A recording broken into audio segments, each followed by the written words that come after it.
धनगर आरक्षणाचा एवढा मोठा लढा चालू होता, बरोबर.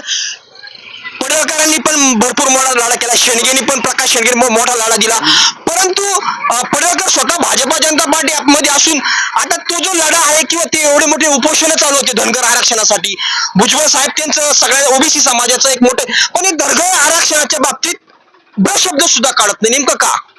शब्द काढत नाही म्हणजे प्रत्येक तुमच्यावर कोणावर जबाबदारी नाही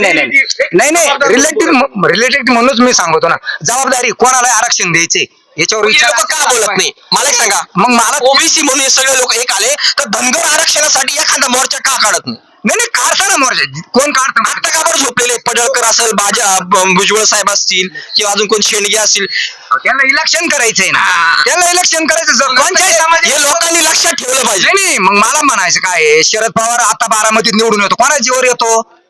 तिथे धनगर समाजाची बरोबर. निवडून म्हणजे त्यांनी का नाही प्रश्न सोडले का?